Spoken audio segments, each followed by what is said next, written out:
Good morning friend, जय जगन्नाथ। चलिए आज की इस वीडियो में जनरल नॉलेज के एक मोस्ट इम्पोर्टेंट क्वेश्चन को इस वीडियो में डिस्कस कर लेंगे। बहुत ही इम्पोर्टेंट क्वेश्चन को इस वीडियो में डिस्कस करेंगे। वीडियो को एंड तक देखना, वीडियो का स्पीड बढ़ा लेना पर स्किप मत करना। इम्पोर्टेंट क्वेश्चन को इस वीडियो से सीख के जाओगे। चलिए आज की पहला क्वेश्चन देखेंगे। ये है आज की पहला question number 1। Which star is known as the dog star. बहुत ही इंपॉर्टेंट है। ये जो ऑप्शन में देख रहे हो इनमें से कौन सी स्टार को जो कि डॉग स्टार नाम से जाना जाता है। याद रखना सिरस, यानी साइरस भी कहा जाता है। याद रखना ये स्टार को जो कि डॉग स्टार नाम से जाना जाता है। याद रखना ये स्टार को जो कि डॉग स्टार नाम से जाना जाता है। Next question number 2। Which planet is known as the red planet. ये जो ऑप्शन दिख रहा है हो इनमें से कौन सी प्लैनेट को रेड प्लैनेट नाम से जाना जाता है। याद रखना मार्स को जो कि रेड प्लैनेट नाम से जाना जाता है। और ये भी याद रखना यूरानस को ग्रीन प्लैनेट नाम से जाना जाता है। ग्रीन प्लैनेट जो कि यूरानस है, और यूरानस भी गैसियस प्लैनेट है। और आपको ये बात तो अच्छे से पता होगी, अर्थ को ब्लू प्लैनेट कहा जाता है। अर्थ ब्लू प्लैनेट और ग्रीन प्लैनेट है यूरानस। और वाइट प्लैनेट किससे कहा जाता है। वाइट प्लैनेट याद रखना वेनस को वाइट प्लैनेट नाम से जाना जाता है। वेनस को सबसे हॉटेस्ट प्लैनेट भी नाम से जाना जाता है, और वेनस जो कि सबसे हॉटेस्ट प्लैनेट है, इतना ही याद रखना। और हमारा जो अर्थ है जो कि 3rd पोजीशन पर रहे। याद रखना सभी प्लैनेट का नाम भी आप याद रखना। Mercury, Venus, Earth, Mars, Jupiter, Saturn, Uranus, Neptune, ये सभी को याद रखना। Next number 3। Who discovered sea route to India. किसने जो कि सी रूट डिस्कवर की है इंडिया। वास्को दा गामा, यानी option A is the right answer, Vasco da Gama. Next number 4। What is the full form of MLA. What is the full form of MLA. MLA का full form क्या है। याद रखना option D is the right answer, member of legislative assembly. याद रखना member of legislative assembly. Next what is the IUPAC, यानी आयुपक name of vinegar का जो आयुपक नाम है क्या है। याद रखना option A is the right answer, ethanoic acid. IUPAC name जो कि याद रखना विनेगर का नाम है इथानोइक एसिड। याद रखना इसका नाम है एसिटिक एसिड, और इसका फॉर्मूला है याद रखना CH3COOH याद रखना इथानोइक एसिड। याद रखना इम्पोर्टेंट है। Next question number 6। The reverse effect of x ray emission is. The reverse effect of x ray emission is option A is the right answer, photo electric effect. याद रखना option A is the right answer, photo electric. The reverse effect of x ray emission is photo electric. Next number 7। ये बहुत ही important है क्योंकि ये question में बहुत ही ज़्यादातर स्टूडेंट कन्फ्यूज हो जाती है। ध्यान से सुनना। 0 degree Celsius is equal to option D is the right answer, 273 kelvin. 0 degree Celsius जो है ये 273 केल्विन प्लस 273 केल्विन, यानी ऑप्शन डी। और ये बात अच्छे से याद रखना, एक्चुअल में इसका जो केल्विन है 0 डिग्री सेल्सियस, एक्चुअल में ये 273 एक्चुअल नहीं है। एक्चुअल में 273.15 केल्विन है। याद रखना एक्चुअल में 273.15 केल्विन है, इम्पोर्टेंट है। Next number 8। 0 degree kelvin is equal to. याद रखना इसी क्वेश्चन में ही ज़्यादातर स्टूडेंट ने कन्फ्यूज हो जाती है। 0 degree kelvin is equal to, याद रखना option B is the right answer, -273 kelvin. ऐसा क्यों, मैंने अभी आपको बताया। 0 डिग्री सेल्सियस जो है 273 केल्विन, याद रखना। और 0 डिग्री केल्विन होगा तो ऑब्वियसली ये माइनस 273 सेल्सियस होगा ना। यहाँ केल्विन लिखा गया है 200 माइनस 273 केल्विन नहीं, ये सेल्सियस है। याद रखना 0 डिग्री केल्विन जो कि 273 Celsius minus 273 Celsius. Next number 9, every hot object emits dash. So याद रखना option D, every hot object emits infrared rays. Option D is the right answer, infrared rays. Next number 10, the washing machine works on the principle of. याद रखना the working machine works on the principle of, कौन सी principle से ये काम कर रहा है? Centrifugation. Option A is the right answer, centrifugation.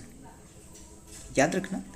Next number 11, by which hormone that causes the plant cell on the shady side of the stem to elongate thus pushing the plant towards the sun। ये बहुत ही important है। याद रखना जो सन से जो attract हो रहा है जो कोई भी एक प्लांट, याद रखना इसमें कौन से हार्मोन से which hormone that causes the plant cell on the shady side of the stem to elongate thus pushing the plant toward the sun। जो कि सन से अट्रैक्ट होती है जो कोई भी एक प्लांट, ये कौन से हार्मोन से ये हो रहा है? याद रखना option D is the right answer, auxin hormone से, जो कि that causes the plant cell on the shady side of the stem to elongate thus pushing the plant towards the sun। So next number 12, what is it called? इसे क्या कहते हैं? when plants grow without soil। कोई भी एक soil से, बिना soil से प्लांट बनना। याद रखना बिना सॉइल से प्लांट ग्रो करना। आपको तो ये कन्फ्यूज लग रही होगी पर असल में ये हो रहा है अभी के समय में। ये बहुत कई सारे ऐसे कल्टीवेशन हो रहा है जो कि बिना सॉइल से, याद रखना बिना सॉइल से, एक पॉन्ड में हो सकता है कि एक रिवर में, जो कि ये कल्टीवेशन हो रहा है। मतलब कोई सॉइल नहीं है इसमें और ये कल्टीवेशन हो रहा है बिना सॉइल से। याद रखना हाइड्रोपोनिक्स। याद रखना option B is the right answer, hydroponics जो कि हाइड्रोपोनिक्स इसी हाइड्रोपोनिक्स कल्टीवेशन से बिना सॉइल से ये कल्टीवेट की जा रहा है। याद रखना। Next number 13, which of the following prevents bleeding of gums। बहुत ही इंपॉर्टेंट क्वेश्चन है। which of the following prevents bleeding of gums। Option D is the right answer. याद रखना विटामिन सी। याद रखना विटामिन सी का जो नाम है आस्कॉर्बिक एसिड, बहुत ही इंपॉर्टेंट है। ऐसे ही क्वेश्चन आपको पूछा जा सकता है कि विटामिन सी का जो अदर नेम क्या है? Ascorbic acid. याद रखना आस्कॉर्बिक एसिड जो कि प्रिवेंट कर रहा है ब्लीडिंग ऑफ गम्स को। नेक्स्ट ये भी एक बहुत ही इंपॉर्टेंट है। Number 14, which of the following vitamin is used to form clots and to stop bleeding। which of the following vitamin is used to form clots and to stop bleeding। इनमें से जो option दिख रहा है हो, इनमें से कौन सी विटामिन है जो कि प्रिवेंट करती है, कौन सी विटामिन है जो कि form clots and stop bleeding को स्टॉप करती है? कौन सी विटामिन है? Option A is the right answer, vitamin के। याद रखना विटामिन के। और जो आस्कॉर्बिक एसिड जो कि ब्लीडिंग ऑफ गम्स को प्रिवेंट करती है।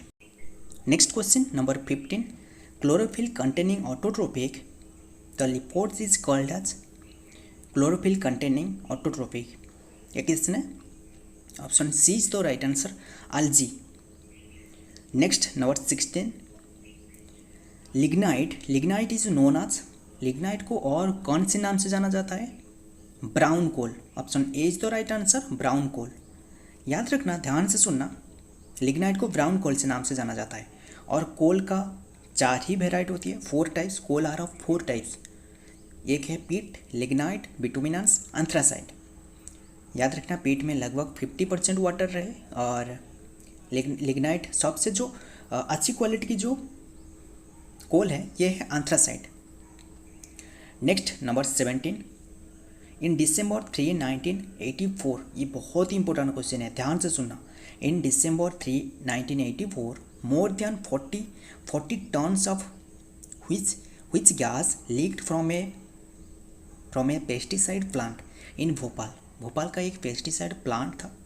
इनमें से कौन सी गैस ने निकलने से जो कि बहुत ही लोगों की जान जा चुकी थी, लगभग 3800 पीपुल की जान जा चुकी थी। कौन सी गैस? Option A is the right answer, methyl isocyanate. याद रखना, मिथाइल आइसोसियानेट गैस लीक होने से बहुत ही लोगों की जान जा चुकी थी, लगभग 3800 पीपल की। Next number 18, the lightest radio active element is, इनमें से जो ऑप्शन देख रहे हो इनमें से सबसे लाइटेस्ट रेडियो एक्टिव एलिमेंट कौन सी है? याद रखना, ये एक हाइड्रोजन का आइसोटोप है, ये एक हाइड्रोजन का आइसोटोप है। याद रखना tritium, option B is the right answer, tritium. Hydrogen का 3 फॉर्म होती है, ये बात आपको अच्छे से याद रखना चाहिए, प्रोटियम, ड्यूटेरियम, ट्राइटेरियम। और ये जो ट्राइटेरियम है ये सबसे लाइटेस्ट है radio active element. Next number 19, the manufacture of iron ore is known as, the manufacture of iron from iron ore, जो कि आयरन जो निकाला जाती है किससे? आयरन ओर से, उसे क्या कहा जाता है? याद रखना, ये जो ऑप्शन देख रहे हो इनमें से option A is the right answer, reduction process से जो कि निकाला जाती है आयरन को आयरन ओर से, इंपॉर्टेंट है। Next number 20, this is the last question, which metal is the most ductile, ये बहुत ही इंपॉर्टेंट है। कौन सी मेटल, ये जो ऑप्शन देख रहे हो इनमें से कौन सी मेटल सबसे डक्टाइल है? मतलब ये जो ऑप्शन है बस इतना ही नहीं, सभी मेटल के तुलना में ये सबसे डक्टाइल है। ये जो ऑप्शन देख रहे हो गोल्ड सबसे डक्टाइल है, यानी ऑप्शन सी तो राइट आंसर, गोल्ड। याद रखना, ये ओयार करने में ये यूज की जा सकता है, पर उसे किसने यूज करेगा? ये तो बहुत ही कष्ट की है। और उसके बाद जो गोल्ड के बाद है जो कि कॉपर, और उसे यूज की जाती है ओयार निकालने में। याद रखना, सबसे डक्टाइल एलिमेंट है, डक्टाइल जो मेटल है वो है गोल्ड। बस इतना ही याद रखना, इंपॉर्टेंट हो सकता है। और इसके बाद कॉपर आएगा। सो फ्रेंड, हमने ये जितना भी क्वेश्चन डिस्कस की इनमें से आपने कितनी के आंसर सही की और सही नहीं की तो आप इसे सभी को याद रखना। और ये वीडियो पसंद आए तो वीडियो को लाइक कर लेना, और इसका PDF भी लेना चाहते हो तो नीचे एक टेलीग्राम चैनल है, इसमें ज्वाइन हो जाना, Odisha GK world Telegram channel, इसमें ज्वाइन हो जाना। आपको फ्री में सभी PDF मिल जाएगा। सो मिलता हूँ ऐसे ही और एक इम्पोर्टेंट GK के साथ, इम्पोर्टेंट करंट अफेयर के साथ। तब तक के लिए जय हिंद, जय जगन्नाथ।